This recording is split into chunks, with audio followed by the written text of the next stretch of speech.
Hi guys, and welcome back to another video.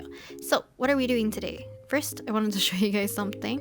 So here's my little needle felted Kazuha. I'm still in the process of finishing him up, but he's been like bodiless for several months. You can see this is what I'm going for, similar to Venti, but I thought I would do maybe another Kazuha drawing just to kind of make up for it. I kind of feel bad leaving him bodiless for so long, but today we are not going to be working on my iPad. No. So we are going to be working on this tablet, and this was sent to me by XPPEN. This is the Artist 16 pen display, and this is the second generation. So I picked the blue model. So I'll show you guys what's actually inside this box first, so we can take a look. So here we go. Like I said, this is by XPPEN, and this is the Artist 16 second generation, as you can see here. So inside the box, you can see that this is the contents. Here is the pen, which is the X3 Elite. We'll talk a bit more about the pen itself as I'm doing the time-lapse drawing for today.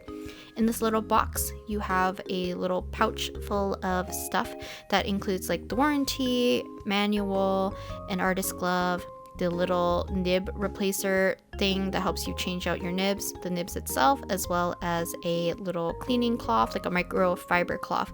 So that's just some extra accessories that come within this box. Right here is actually the little, I guess like AC power box thing. Here's the prongs. So I live in North America, so these ones are the standard ones that I use. You basically put in the USB into this and plug it into like a wall socket or outlet. They also have these other versions for the prongs. So all you do is push back the prongs of the original one, and then you can just slide this right in, and then you can easily convert to whatever power socket that you have in your country. Here's an unsatisfying peel, but do make sure to remove the little protective film on top, and this is protecting your tablet during like transit and stuff. And below it is revealing this screen. So this screen is the anti-glare screen protector. It does have a little bit more of a matte feeling as well. You can see that it definitely cut out a lot of the glare. And like I said, I got the blue model. It's kind of this more plasticky kind of matte feeling of the back. So it's this dark blue, and then on the front, you can see that the ridges are kind of blue, and then there's the buttons on the side of a lighter color. Here are the cables. So this is the 3-in-1 cable. It's HDMI to USB-C, as well as to two different USB. So one is for power and one's directly to your computer. I'm using the B setup here, and apparently you can connect it to your phone, but it doesn't come with the cable. So it's basically just a double-ended USB-C, so that you need that to connect to your smartphone. I highly recommend that you go to their website and check out what phones are compatible before purchasing this, just to make sure that if you are buying it for your phone, you know that it works. So after I got all the power and all the cables connected in, we have the tablet working. I have it extended, and now you have to download the driver and restart that computer so we can get the driver up and going. So here you go. We'll press restart, and then once everything's booted back up, we're back onto here, which is all the settings. So like I said, or actually I don't think I mentioned, this tablet can be for left-handed users as well. So when you're setting your work area, you can actually flip it to 180 so that you can have your tablet flipped all the way around, so that you have the buttons on the left side, or the buttons on the right side if you prefer that. So I'm just basically playing around with the pen settings and the pen pressure. So pen settings, you can change the button on the pen itself. I'm changing it to both right click so that I don't miss anything up. I also changed the pen pressure to what I like. Yeah, you can just customize those to whatever you need to help your workflow. Shortcut keys, there are 10 shortcuts on this tablet.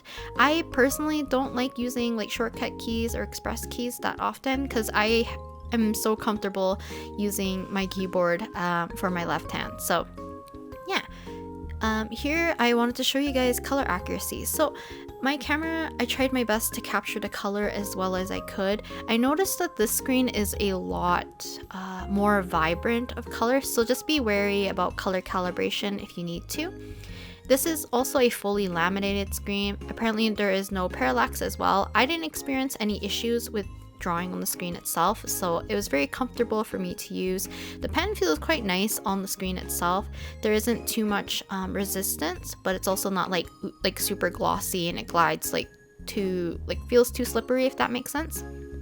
So a downside for this tablet is that the box does not include a stand for your pen or for the tablet itself. So I highly recommend finding something to prop up your tablet. I believe they do have those on the store as well, so if you want to collect that as a bundle, you can do that. Same with the USB-C cord that if you want to connect to your smartphone as well.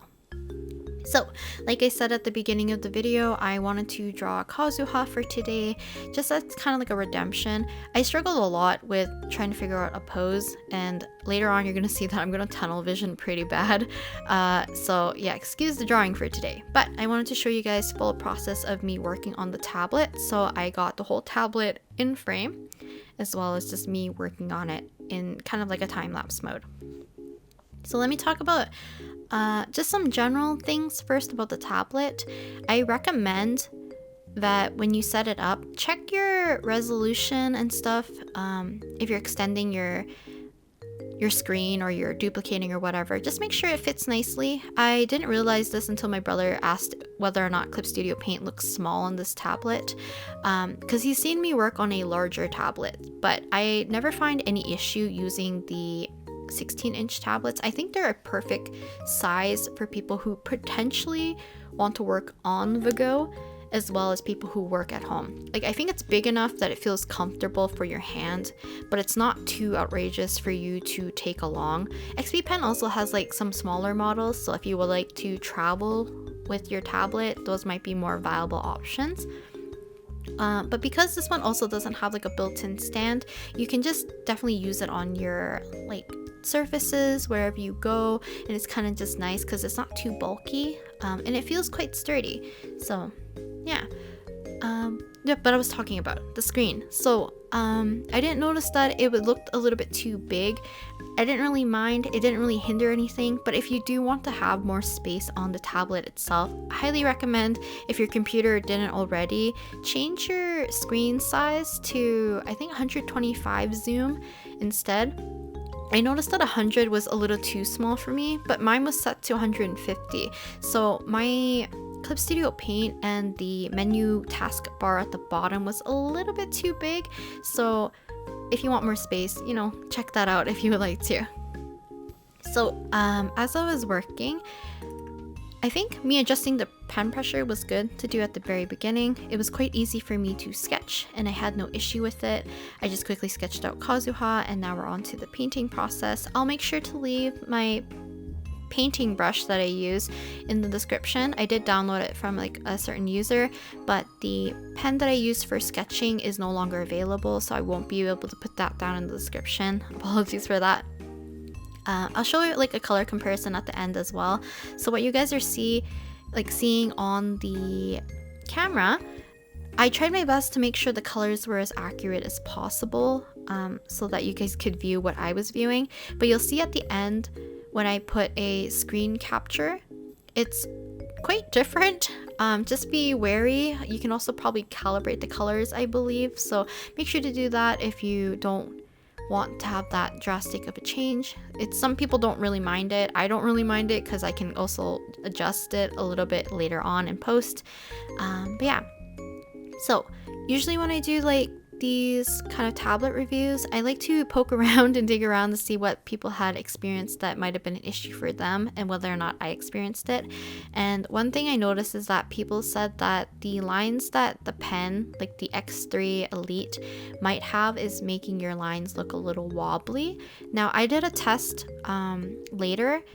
I didn't do it on screen, but I tried it out. I made sure to have my pen stabilization set to 0 so that there's nothing assisting my hand, and I'm just doing pen strokes. I did with a few different pens and brushes, and I didn't experience any of the wobbliness, so I'm not sure if it was maybe a driver issue that they have updated or they fixed something in the pen or something. But yeah, I didn't experience any of that issue. Also, I don't think I mentioned, so the second generation also has like a range of colors. You can also get this like the standard black. I was given an option of what color I would have liked, and I picked blue just because blue is my favorite color. And like I mentioned, the back side is kind of like the darker color. The buttons are more of a lighter, more muted toned color, and then kind of like the perimeter of your tablet would be the same color as the back side. But the other colors that they have is pink and green, and I think all the colors look really lovely. But if you like more of a muted color or like a standard look, the black one is also available. Yeah, I didn't really have any gripes about the tablet itself. The back of the tablet does have like little pads, so it makes it non-slip, or if you have any stands or something that you would like to place it upon, I'm pretty sure it doesn't move around or anything. The little stand that I have, I actually bought for my laptop for my downstairs setup in my office, and I just brought it upstairs so that I could use it with this tablet. And yeah, the tablet's like, I think it's a good weight. It is a little bit heavier than I think some other tablets, but for a screen tablet, I think it's a good weight. So it feels sturdy enough, and it doesn't feel like it's gonna like snap or bend or break. But yeah, it has a good weight. The pen, on the other hand, is very, very light. Yeah, there's not like the front part of the pen isn't weighted or anything. There's no cushioning. It just has like a little bit of ridges on the buttons. And the pen itself is just super light, feels a little hollow, but I don't think there was any issue with using the pen. Also, I find that the pen tilt on this is really nice. I know some other pens from other brands don't have that great of a pen tilt, but this one I believe has 60 degrees of pen tilt. Obviously, it has the 8,192 pressure levels, which is nice. Yeah, I think that's pretty much it. My opinion on this is that I think it's a good tablet. I think it's great, and just like a lot of other tablets nowadays, it's more on the affordable side, so that you don't have to shell out like a bunch of money to purchase a screen tablet, like a graphic tablet with a screen. So yeah, this is definitely like a viable option. Like I said, they do have some smaller models if you plan to be a little bit more on the side of traveling from like workspace to workspace. Maybe you would like something to be more easily carried. I think this one could be easily carried in something like a tote, or some kind of like little carrying case. I believe they might. Let me take a quick check. I feel like they have like a case or a bag for this model specifically. I might have to double check. If I remember, I'll leave it in like a little text thing so that you guys can check. But yeah, I also found that this tablet was quite bright, and that the current buttons, so like the express keys on the right hand or left hand side that you guys can see, it already has like presets already done. I noticed that from time to time I'll press the save button, which is kind of nice and convenient. Also, the different methods for connecting your tablet to, let's say, your computer or your phone, I do like that there is like a variety of different ways. So for your phone, you need the USB-C to a USB-C. So it's mostly for, I think it's only for Android phones, by the way, because Apple has like a lightning cable. Samsung's, Androids, other phones like that have the USB-C. So like I said, check out the models on their website, see whether or not your phone is compatible. And if you come across any issues, definitely shoot them an email, and I'm sure customer service or tech support can help you. So I believe if you use 3-in-1 cable correctly, you can actually plug in your cables directly to your computer and not need to have the power source, I believe. So that's kind of nice. It kind of keeps your cords and everything kind of contained, but otherwise it does have the 3-in-1. So you plug in the USB and the HDMI into your computer. You have the other USB right into a power outlet, which they provide, and then the other cord, which is the USB-C, which is on like the receiving end of those 3 cords, right into the XP. So it's kind of like everything condensed into one. I also noticed that they provide a extension cord. I didn't mention that. So when you guys saw me take out the cords out of the box, I had 2 little bundles, and I really only showed you guys the one bundle. The second bundle is kind of like an extension cord for your any of the USB-C cords basically, which is kind of nice because I do find that some companies do make their cords excessively long for good reason, but I do find myself like having to bind them up, and like a lot of them tend to be at different lengths, so it's kind of nice that they include that extra one just in case if you need that extra length. I think that's about it. So let's talk about the drawing a little bit. You can tell that I tunnel visioned a bit when I was doing the pose. So after I did the pose, I was quite satisfied, but I kept elongating his body. So I think his head into his non-existent neck, right into his shoulders and stuff, is kind of more scrunched up, but because I lengthened his body instead of scrunching it up, it appears a little weird. Like he's too scrunched up at the top, so it appears that his neck and his head's a little squat compared to the rest of his body, which I didn't really like, but you know, this is still a good drawing experience. I added some effects obviously, and I usually don't use Clip Studio Paint too often, so this was still very fun for me to play around and use it on the XPPEN or the Artist 16. So if you guys are interested in checking out the Artist 16 second gem, be sure to check out any links I have in the description if you'd like to check out their store or any discounts or anything that they might have provided. So yeah, definitely check it out. I definitely think tablets nowadays are getting more and more affordable, and you know, as long as you do your proper research on seeing what works for you the best, I think things like these tablets, you can find the perfect one for you. So yeah, I think that's it for the end of the drawing. Here's a little screen recording. It's definitely a lot more kind of that greenish, yellowy, cooler tone than the warmer tone that you guys probably saw in the actual video. But I'll talk to you guys next time in the next video. Bye!